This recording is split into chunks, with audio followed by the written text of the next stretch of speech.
Since 1887, the Stonington Free Library has been a center for knowledge, ideas, creativity, and entertainment. It is a comfortable and welcoming community space for the town of Stonington, Connecticut, where all ages can explore, discover, gather, and learn within a building of distinctive and unique architecture. This video program is an evolution to expand the offerings of the library to share directly in your home or organization. Welcome to the Sunday evening lecture series made available to you by the Stonington Free Library.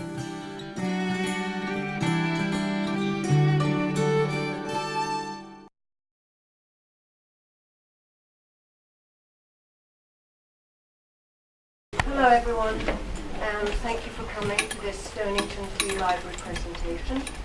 I'm Vivi von Wallstrom. Tonight's speaker is Jonathan F.S. Post.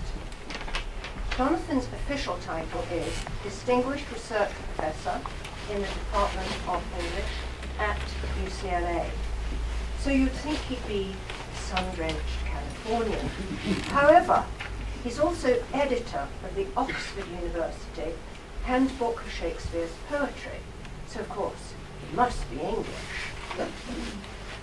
But no, actually, as some of you already know, Jonathan and his wife Susan Gallick live right here in the borough. They're neighbours. Jonathan is also founding director of the UCLA Shakespeare program in Stratford and London, and he's author of many articles and books. In fact, his two most recent publications, which he'll be referring to tonight, will be available to you after the talk. So please join me in welcoming Jonathan F.S. Post as we dive headlong into secrets, sex, love and lust in the time of the bard. I don't remember any of that at our school. Jonathan Post. Bravo. Thanks very much, Vivi. We can drop the FS. I started out small, and so I felt like I needed whatever I could get. I want to thank also a couple of other people who aren't here. Nan Danforth, these are people who helped with putting together the program. Michaela has just been terrific. If you ever have any technological issues, by the way, in town. A bit louder. Yeah, if you have any technological issues in town, she's the person to see. She's very, very handy. And I wanted to thank Belinda DeKay. Can you hear me still? Am I loud enough now? Better. Better? Still? I can get a little bit. Yeah. At some point I'll just project. The mic is on, right? Yeah. Is that okay? Yes. Oh, yes. Okay. Anyway, I want to thank Belinda DeKay. She's just terrific and also kind of a partner in crime with me. We've done some things to help memorialize Sandy McClatchy, which takes me to the issue of why I'm here and not in Southern California. And it has to do with the fact that we have a son who lives in Connecticut, and we were looking around for a place to light half the year so we could see him. And we were visiting Sandy, and this seemed like such a terrific town that we wanted to buy a house here, and so we did.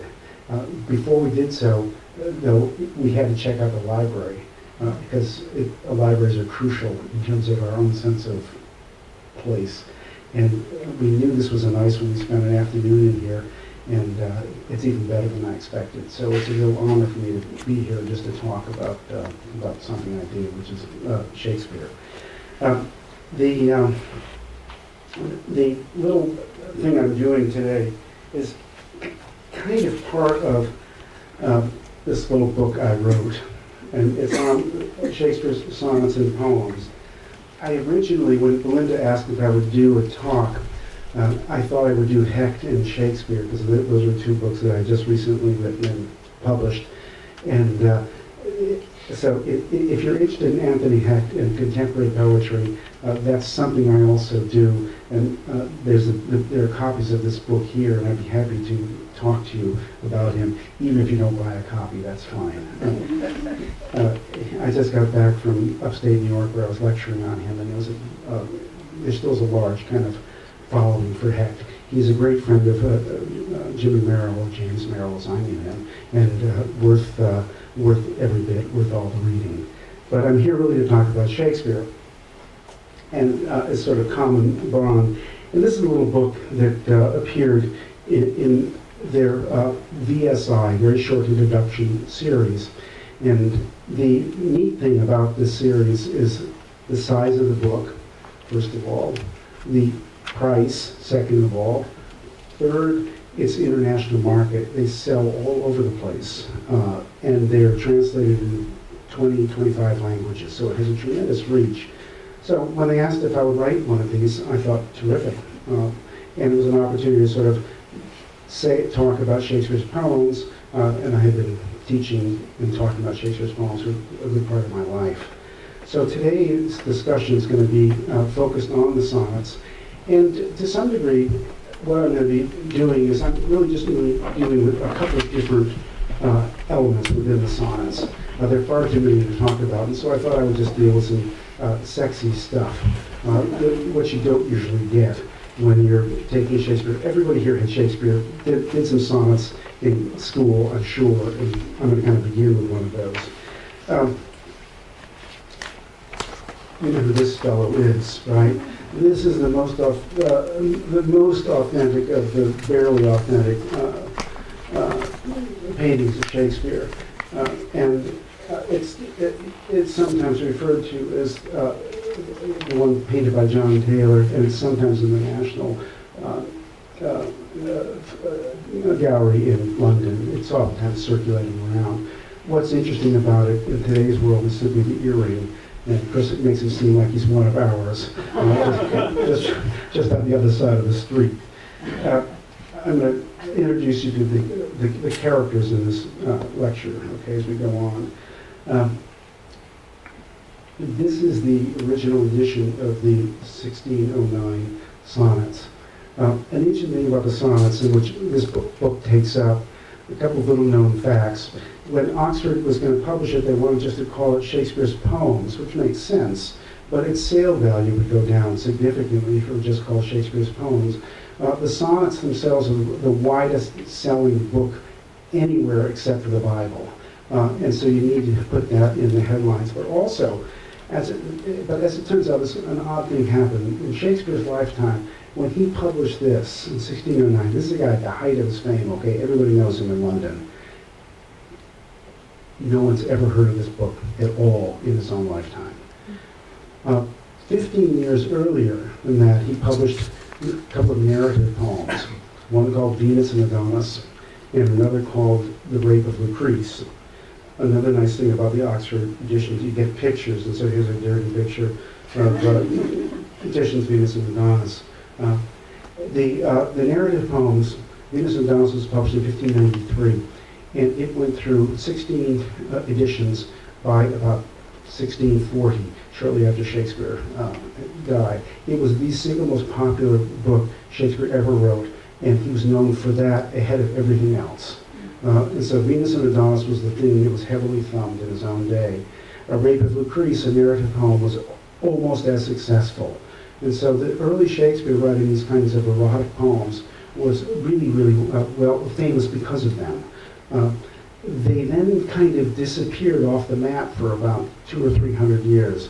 But thanks to the rise of feminism in the 1970s, they came back on because, of course, what do they have? They've got two terrific female heroines. Venus does pretty much most of the talking in Venus and Adonis, and she is the seducer, as it turns out, of Adonis, an odd switch.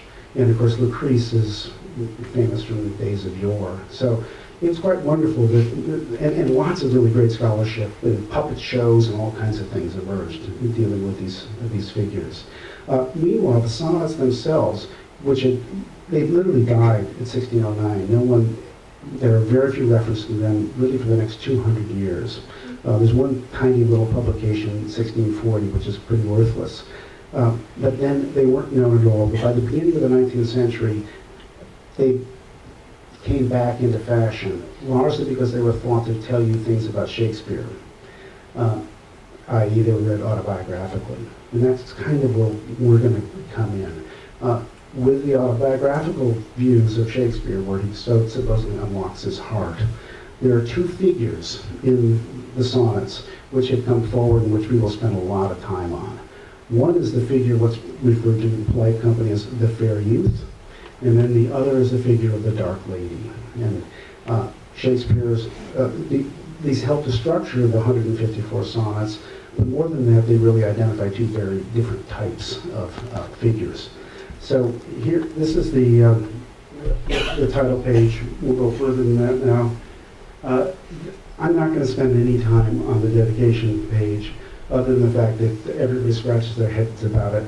More articles written about this than practically anything else in Shakespeare. See on the third line, Mr. W.H., that is the cause of considerable perplexity, and I'd be happy to talk about that after the class. Okay. T.T. we do know something about, and I can tell you more about him too. Anyway, I just wanted you to see the dedication page. One of the persons to whom it is sometimes thought Shakespeare dedicated the sonnets is a fellow named Henry Risley, H.W., a flip of W.H. Risley was the Earl of Southampton, and Shakespeare dedicated the two narrative poems to him. So that's another view of him. He's kind of small there, so let me give you a bigger one. And of course, what you notice about Risley is his rather androgynous self. He's quite beautiful. Long hair, delicate fingers, a little bit rouge in the cheeks, and so forth.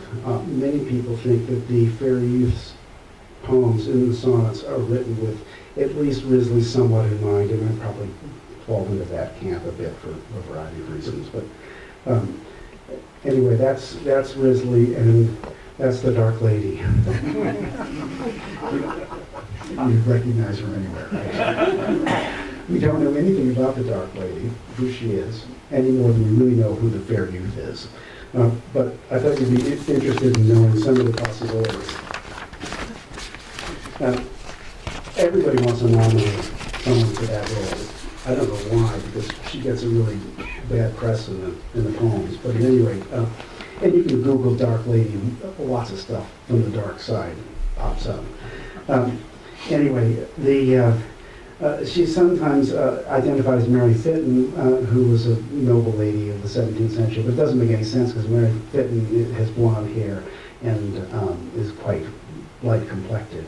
Another one is Amelia Lanier, who's a pretty decent poet and the first female poet to publish a book in English literature, so she's quite valuable for all kinds of reasons, even though there's very little question that she is not the dark lady. Then people have come up with someone else called Black Luce, or Black Lucy, a Clerkenwell brothel owner known as Lucy Negro. And this was discovered in 2012. So there's always the hope that you're going to be able to put your finger on the right person, and there she is. There are other possible candidates, but one of the problems that we have is that when Shakespeare talks about black, he's talking about black both as complexion, but also really as sort of moral complexion. And so the two begin quite entangled. And you don't know sometimes really whether he's talking about someone in terms of what their physiognomy is, or whether he's simply talking about them in terms of their sort of a moral sense. Anyway, I think we can probably move on from her. There are a bunch of sonnets I want to just take some time with. And I wanted to just talk about ways to think about sonnets. And then we'll look at a couple. This is a sonnet you probably all had in high school. I certainly did. Shall I compare thee to a summer's day, thou art more lovely and more temperate. Rough winds do shake the darling buds of May, and summer's lease hath all too short a date.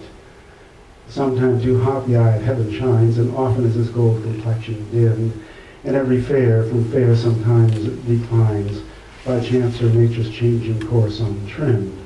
But thy eternal summer shall not fade, nor lose possession of that fair thou owest, nor shall death brag thou wanderest in his shade, when in eternal lines to time thou growest. So long as men can breathe or eyes can see, so long lives this, and this gives life to me, to thee, excuse me. There are lots of reasons why you want to teach this sonnet when you've got high school students in it. First of all, it's totally innocent. Second, it's ungendered. You don't know whether he's addressing a male or a female. Third, it's really a kind of classical feature. It's a classical sonnet in terms of certain features. If you think of a sonnet is a single stanza, right? It's 14 lines as the rules require. Stanza comes from Italian meaning room, and the reason why sonnet, everybody writes sonnets, and people have been writing sonnets from the 13th century really to the present day. Part of what it is if you think of it as a room, and you think that the bit is a form, the game here is the room outlines are always the same, but the furniture is in different positions. And part of the fun of writing the sonnet is putting the furniture in different positions, and also different kinds of furniture are there. So they have so when you set out, you can distribute things differently and play with the form, and you can also play with the subject matter of it. So in a typical sonnet like this, okay, what Shakespeare did was he didn't invent the particular form, but he put his imprint on it. If you just look at it really quickly, you've got 4 lines right away, don't you? Day, temperate, May, date, these alternating rhymes. And then you've got another quatrain, and it does alternating rhymes again, and yet another quatrain and alternating rhymes, and then ultimately comes up with a couplet. Every Shakespeare sonnet is in that form, 154 of these things.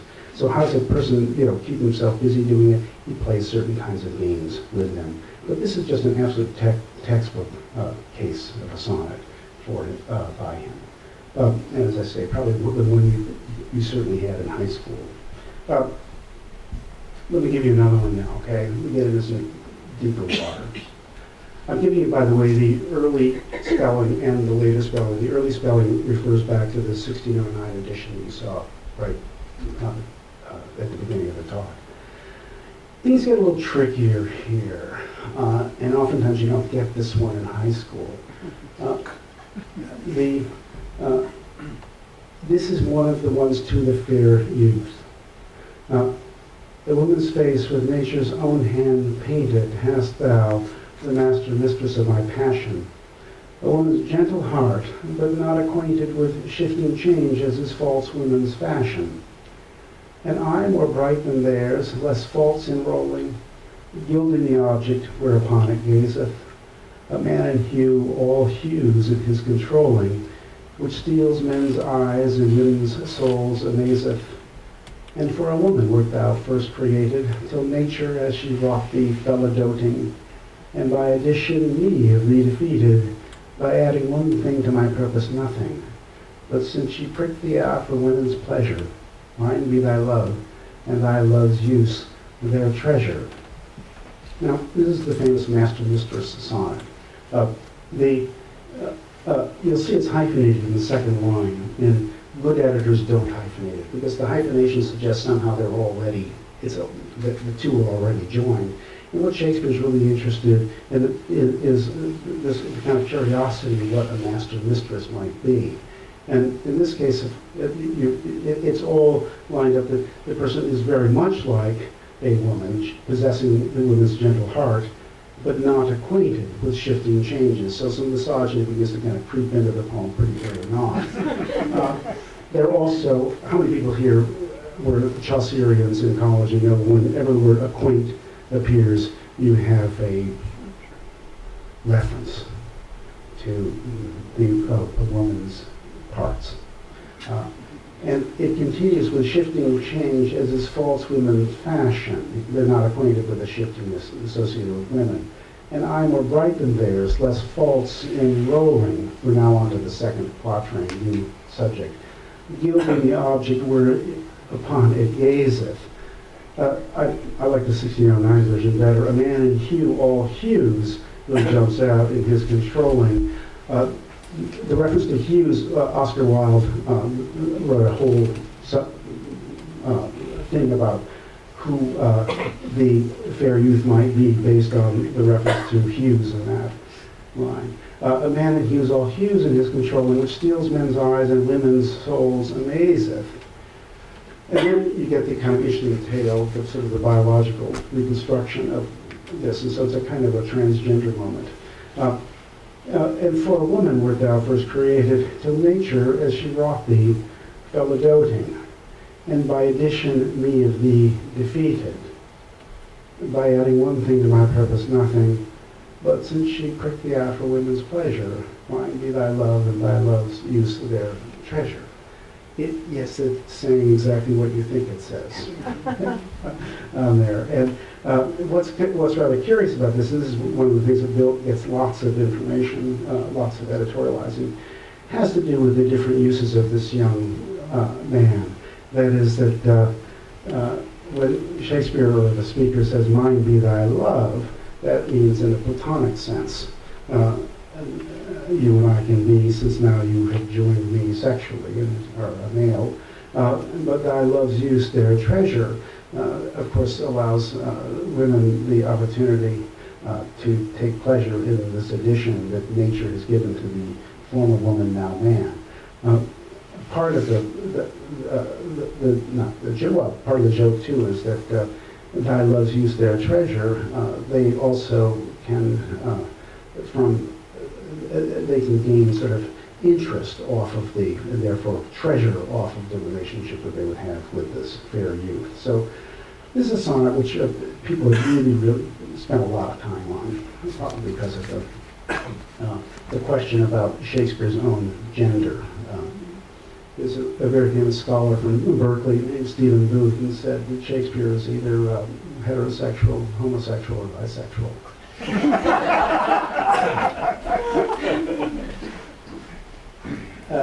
We're not going to do this one. This is the marriage sonnet. It's too squeaky clean and nice.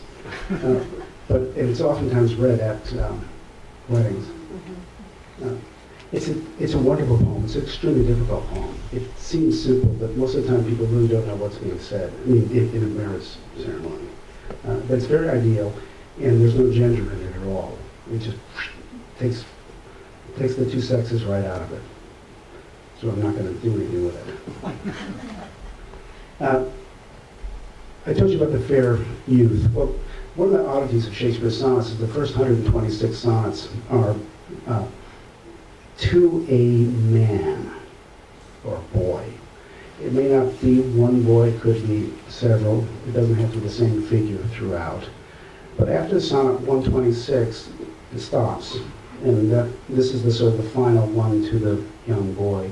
And then the remaining sonnets from 127 to 154 are to a woman whom we call the Dark Lady, and it could be dark ladies, we don't know, but in the same way these could be fair youths, could be dark ladies, but it stops at 126 in a very kind of strange way. You remember what I said to you about these Thomas-like rooms, and how each room you put the furniture in a different place, and of course each piece of furniture can mean something different too, as sonnet 20 with all of that gender-bending stuff is quite different from sonnet 18 we looked at earlier. This is one of the real surprises in the whole sonnets. What's the first thing you notice? Hey, those brackets, right? And what does it mean? You know, why? I mean, how could Shakespeare not have finished the sonnet? It marks the end of the sequence. It's also unusual because it's not in sonnet format. They're rhyming couplets rather than the alternating couplets building up the quatrains. So it's really more like an epigram.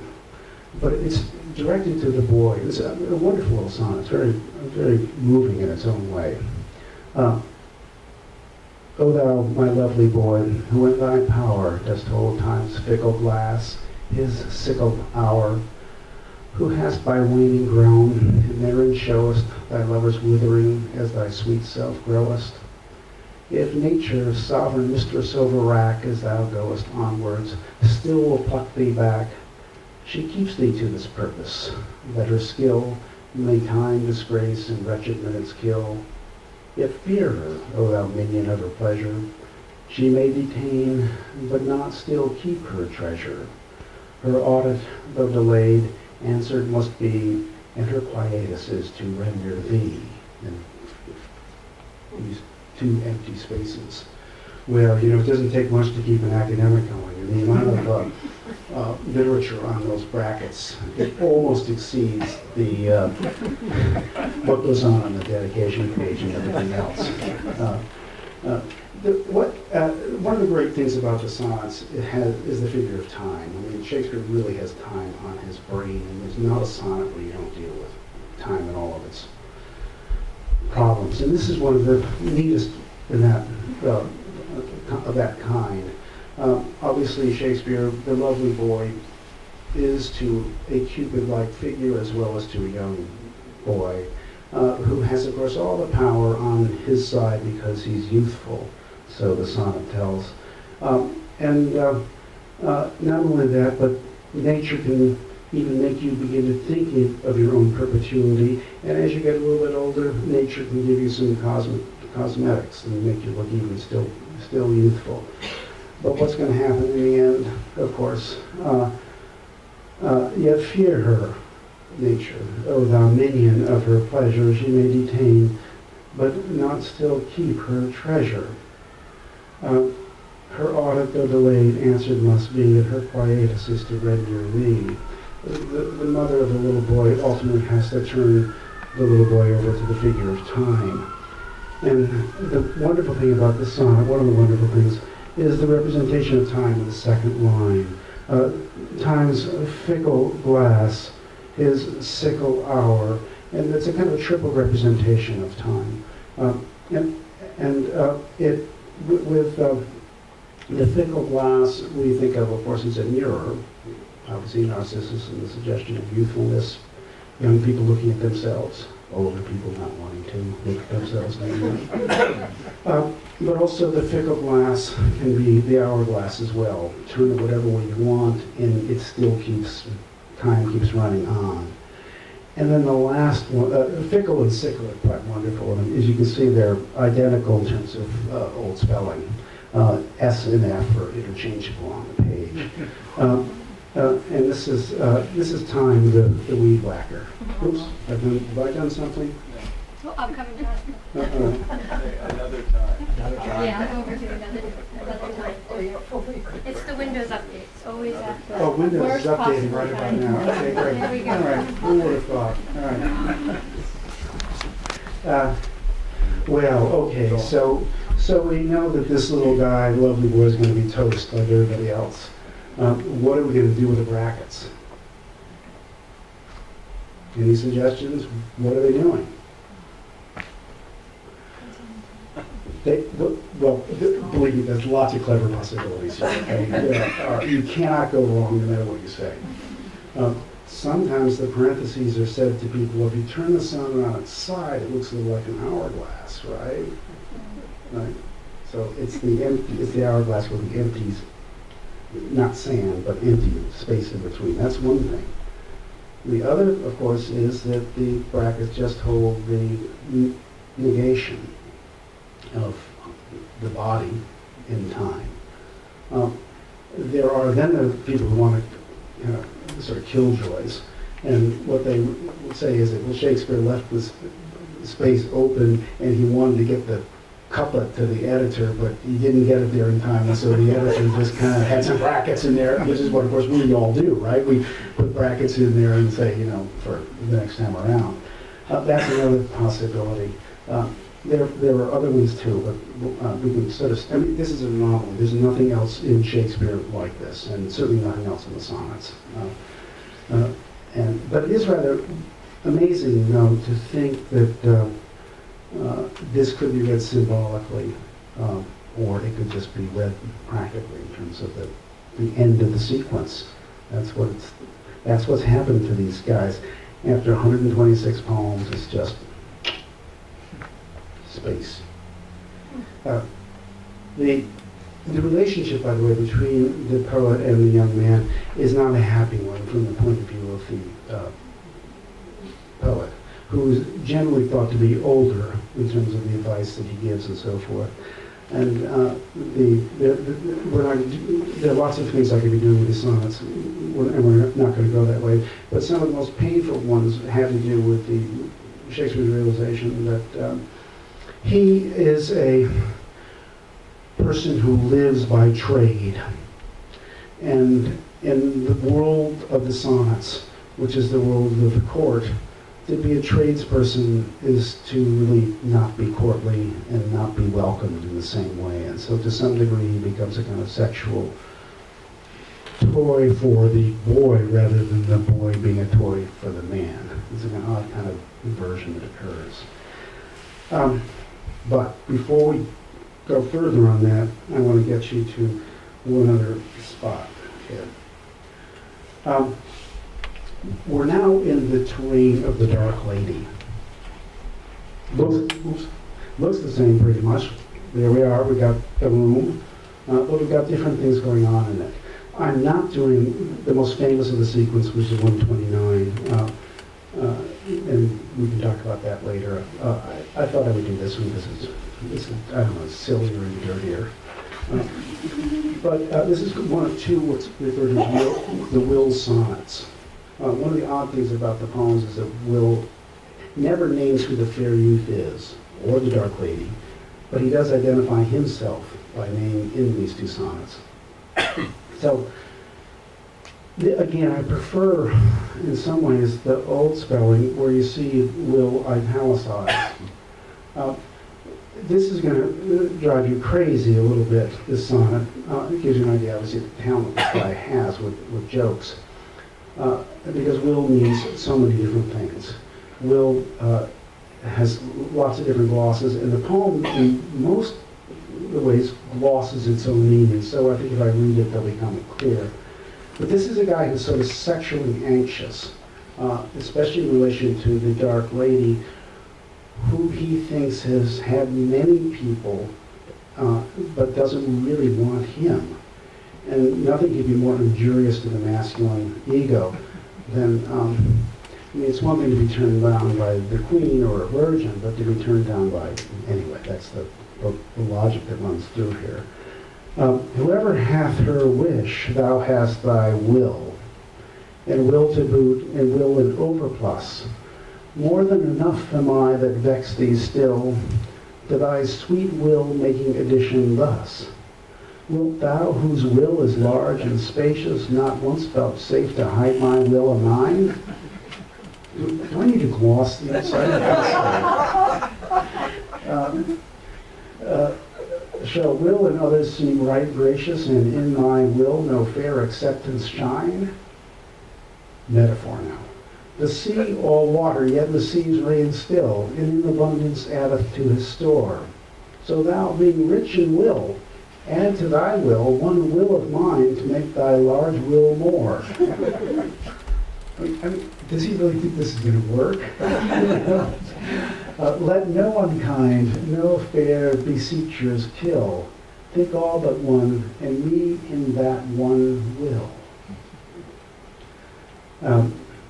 I mean, it is fun to go through it, and to, every time you see the word will, think of which will it is that he's talking about, okay? And just that there's so many different variations on it. Clearly, this is a game of cleverness, and the Renaissance poets love to play, you know, fast and dirty and clever here. This obviously doesn't put the Dark Lady in a great light, because, of course, the assumption here is that she's available to everybody, but, of course, not yet available to him. Who knows why he included this bit of juvenilia. But he actually wrote another one. Sonnet 136 does the same game again. You know, we're not going to do that. We've had enough of this guy, you know, for the time being. Can I ask you, this is Sure. Related to this. In Julius Caesar, there's the part where Brutus and others are dealing with the will. Yeah. And there's the whole passage at will where you have to read the will, we want the will. Right. Is that related to this? Well, it's a I different, always thought that it was like ad for the play. Shakespeare or the playwright in that Yeah. case. Yeah, we want their will, we want their will. Well, it's an interesting idea.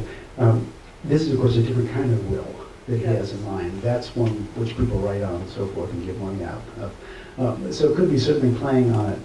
There's a counter moment in Julius Caesar a little bit later where there's this guy named Sin of the poet. Yes. And you know what happens to him? Yes.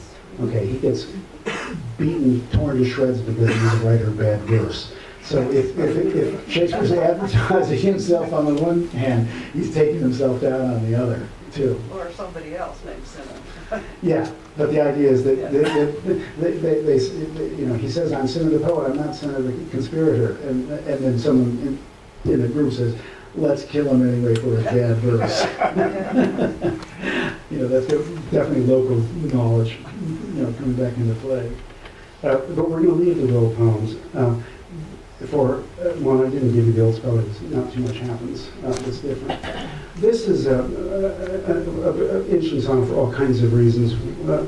Remember I said the sonnets hadn't been published before 1609. It's not quite true. A few of them were published in earlier versions put out by an editor.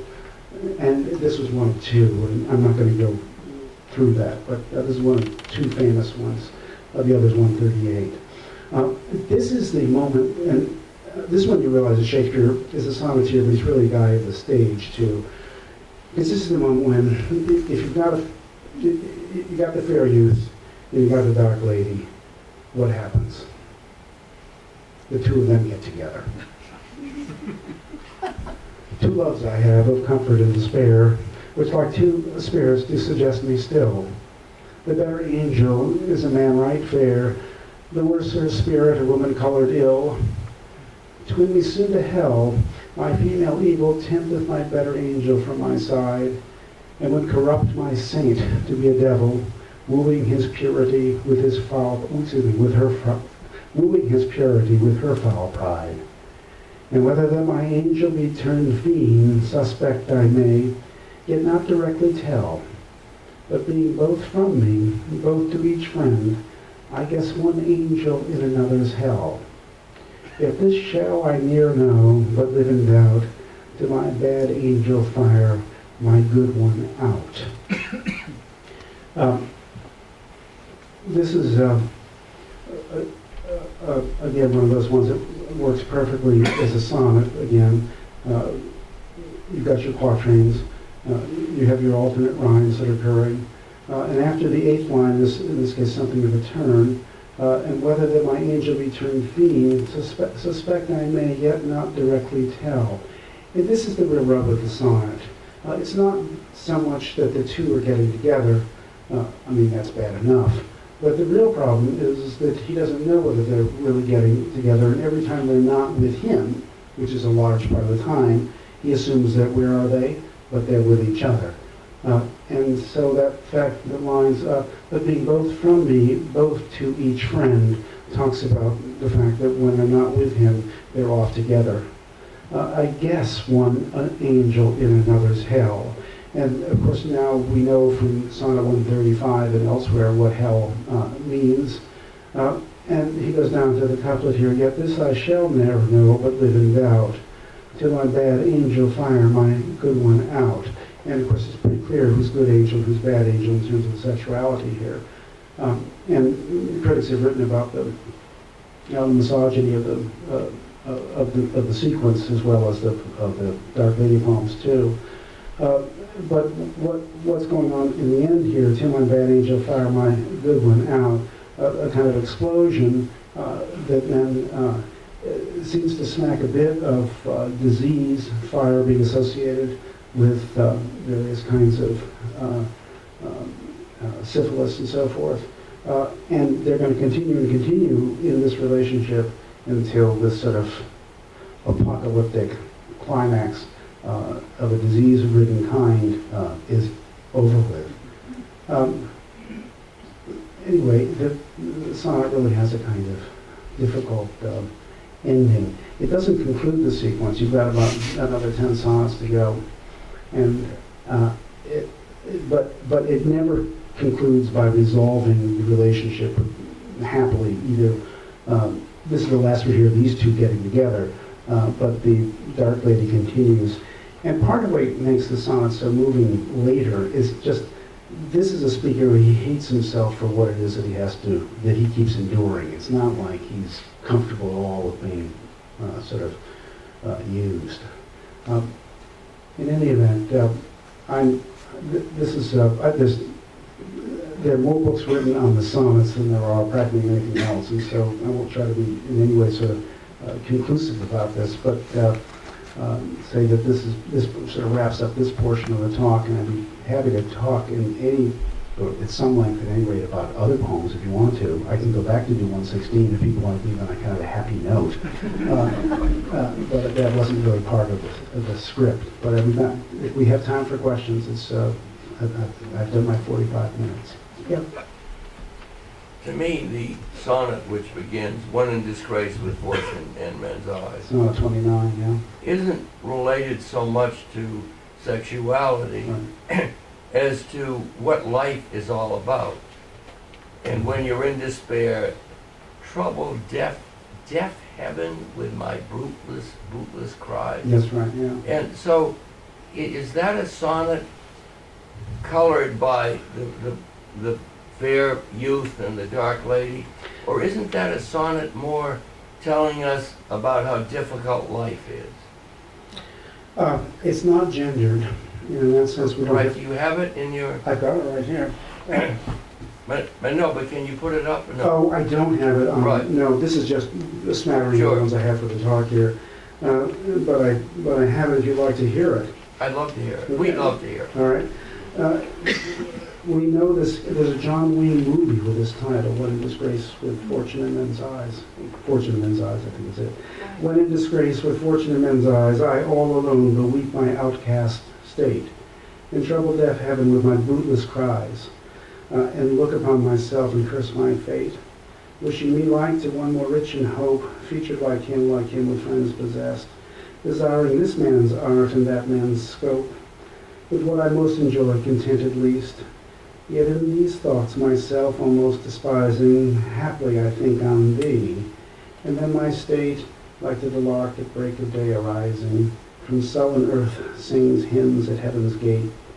For thy sweet love remembered such wealth brings, that then I scorn to change my estate with kings." And you're absolutely right. I mean, that we don't know or need to know the name of the lover who brings him out of his despair. But it is love that does that, and it gives a kind of transcendental moment to his otherwise, bad thoughts. People who, one of the rather nice, endearing things about that sonnet is the line when he says, "Featured like him with friends possessed," where he feels like, here is Shakespeare, that who's With what I most enjoy contented least. Yeah, these just terrible senses of being racked. And if you begin to think, if this is true for Shakespeare, with all that talent, I mean, yeah. True for me. Yeah, no, I think it can be read very much as a sonnet, which is a little like Sonnet 18, which can be read completely independent, and 116, of this other kind of sub-theme running through the sonnet having to do with the fair youth and the dark lady. Okay, yeah. If we are assuming that Shakespeare was responsible for the chronological ordering of these? Well, there's lots of stuff written on that, John. If only we knew.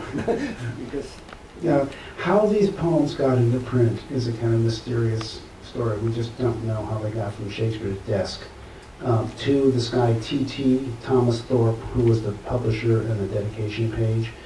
There's a recent theory that another printer had them in his possession and then died, and Thorpe published them. But that still doesn't answer the question how the other printer might have gotten them. It's the $1,000,000 question. If you just left a note anywhere. Yeah, Jack. Jonathan, you mentioned earlier that they were published in 1609. They sort of disappeared. Nobody Yeah. And then a couple hundred years later, they started coming out again. How did that happen? Was it, an academic doing research on them, or? It wasn't academic. It was partly. It was complicated. I mean, poets began to sort of return to the sonnet as a preferred form. The 18th century didn't care much for sonnets, although they're more than we once thought written. But Wordsworth particularly made the sonnet very popular, and it got. It was partly the popularity of the poets, and partly the celebration of the poetic Shakespeare, and that these sonnets were thought of as he was speaking his true heart about what it was happening to him. So there was a really strong desire to also rearrange the poems according to your whim and create a stronger narrative out of it, rather than having these sort of little bits and pieces going on for 154 lines. So it was academics got into it too. Don't worry about that. Yeah, but that was quite a bit later. By the 20th century, it's certainly in terms of the academic classroom that we all went through. The whole point was to really spend a lot of time looking at a little short poem and analyzing it to death. I mean, that's probably what new criticism did, and most of us who were in literature, and even if you weren't, you were getting this without knowing it, was to take a particular poem. I mean, we could spend a lot of time on one of these poems. That's what we were sort of trained to do. And there was nothing better and deeper than a Shakespeare sonnet for this task to be performed on. So the sonnets were just in every, and still are, in all the schoolrooms, probably to be poured over. So it went from the autobiographical to the critical methods and so forth that we used. Yeah. Having just written a book on sex and being somewhat skeptical of my own interpretation of things, I can't help it when I look at this poem, and in fact, in many ways look at all of the Dark Lady and Fair Youth poems. I wonder if we don't learn something of what they might be if we think ahead a little bit, and let's say go to John Donne's Holy Sonnets, and think of a sonnet like Batter My Heart, Three-Person God. Well, I don't think he's talking about sex with God, but what he's talking about is something within himself. And when I look at this poem, just as I see what you're talking about, the Dark Lady and the Fair Youth, I also see an individual who's wrestling with two sides of himself. And in a certain sense, the Dark Lady is a side of himself, and the Fair Youth is a side of himself. You could interpret that in a Freudian way and say that yes, he had homosexual aspects, and he had heterosexual, he was bisexual. But you could also simply interpret it as a wrestling match between, in a very confined space, which is what a sonnet does so beautifully. Mm-hmm. It creates a framework, as you say, a room in which you can do all sorts of strange things. And it strikes me in many ways that that's what this sonnet, for example, is about. Yeah, I think you can allegorize them, and probably that's what you're doing in a variety of different ways. What makes this a little bit less allegorical and more dramatic is just the psychic realization, I guess, of the situation where you begin to think you've got actors playing the part. It's not just in my head, as it's described. But yeah, no, I think you're really, you're right about that. As in the case of Petrarch, too. Petrarch's sonnets using, a figure, but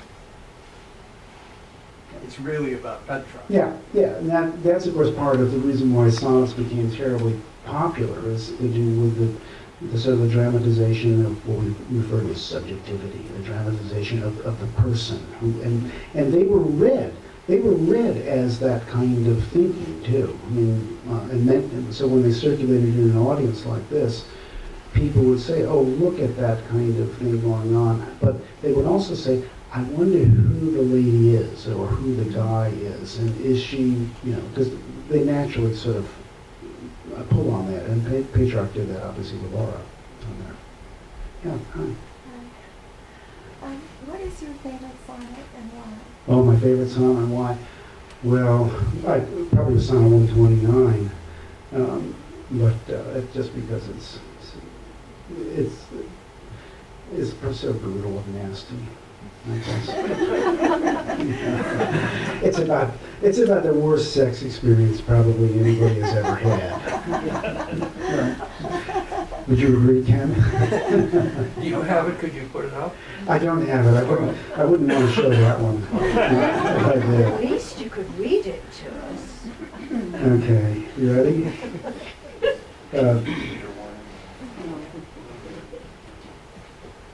This is one that goes into the Dark Lady category. That is to say, numeric is 129 after.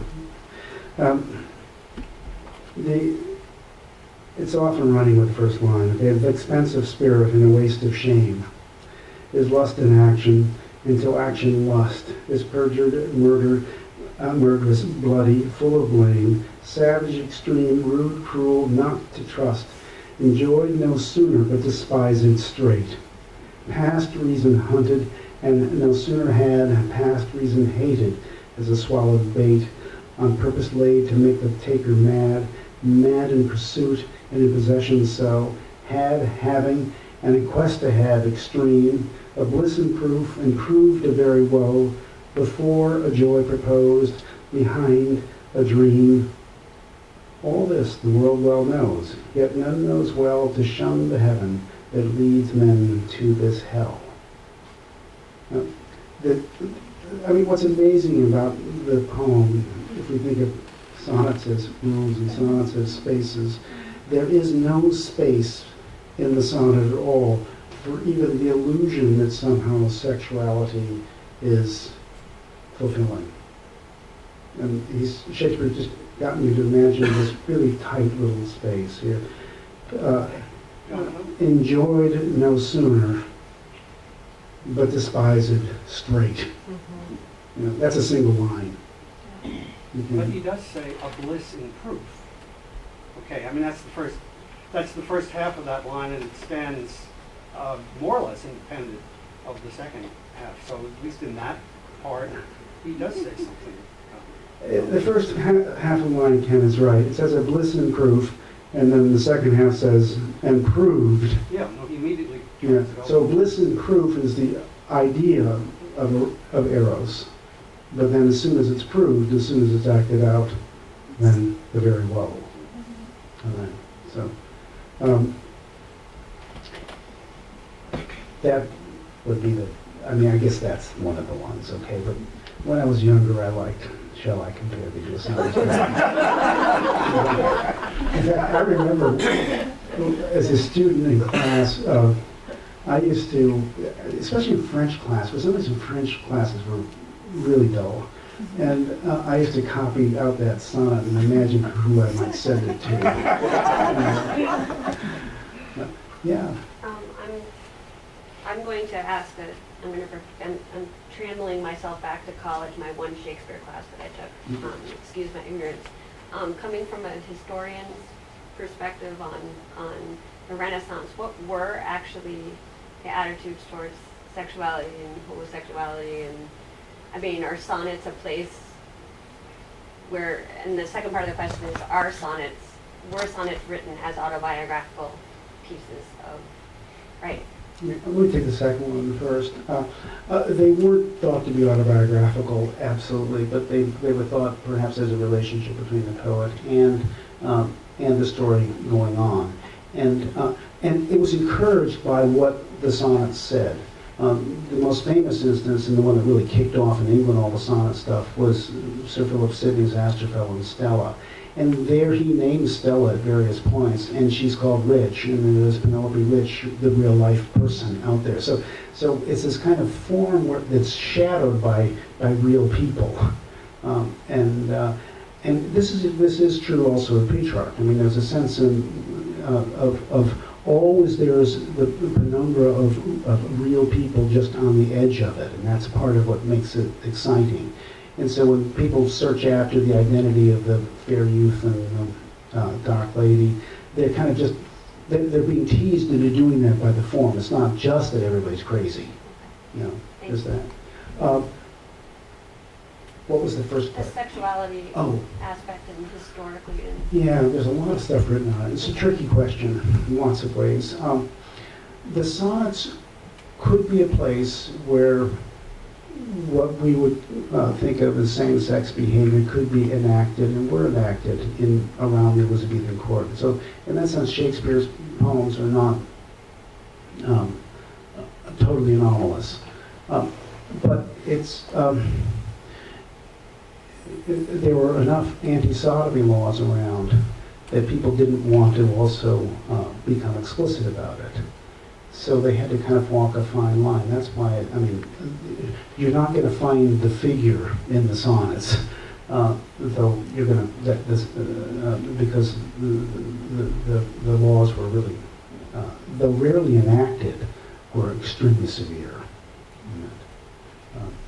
But at the same time as they were severe involving same-sex love, there was a tradition of male sexuality, of friendship. It's much stronger than what we have today.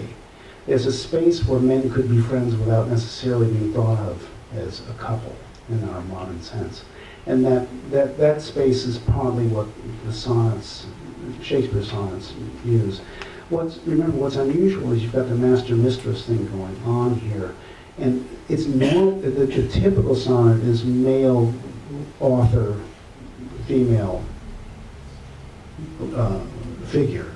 And Shakespeare does bend that in a number of ways we see today. Yeah. Yeah. But if we, forgetting the sonnet for a moment, if we look at the plays and the great language, we could go on forever, in all the plays, it's more about life than it is about sexuality, is it not?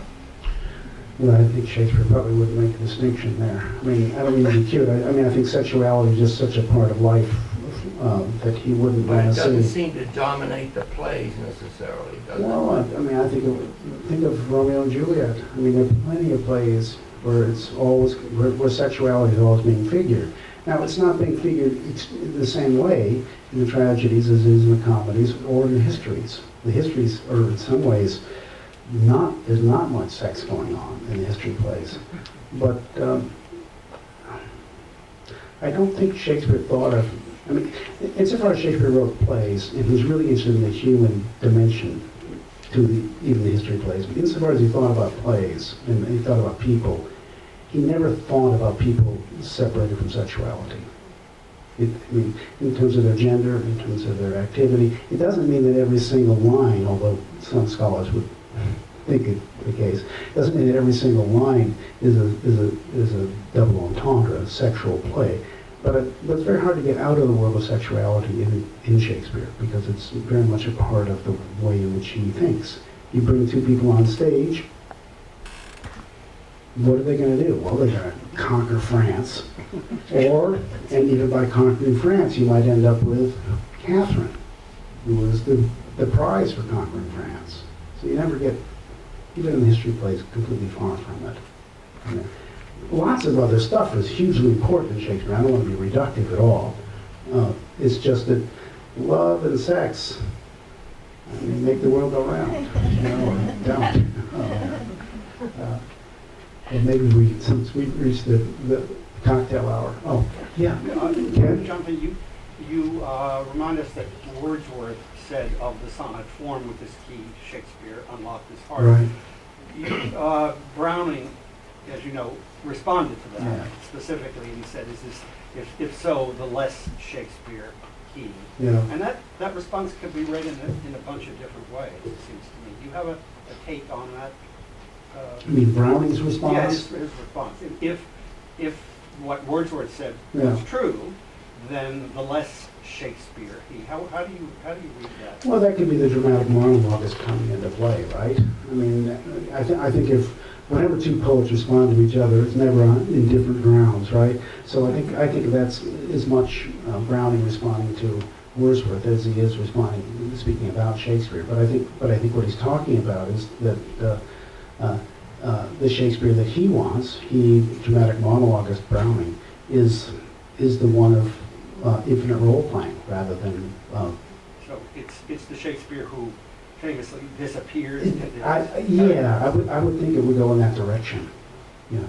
So Browning is thinking of the plays, and is thinking of his view of the plays as, of the characters in the plays as not being in any way Shakespeare's novel. I think so, yes, very much. Yeah, and I think in that sense what he wants to do is, yeah, he's moving the dialogue assertion from the sonnets back into the theater on there. Yeah, yeah. Well, thank you very much.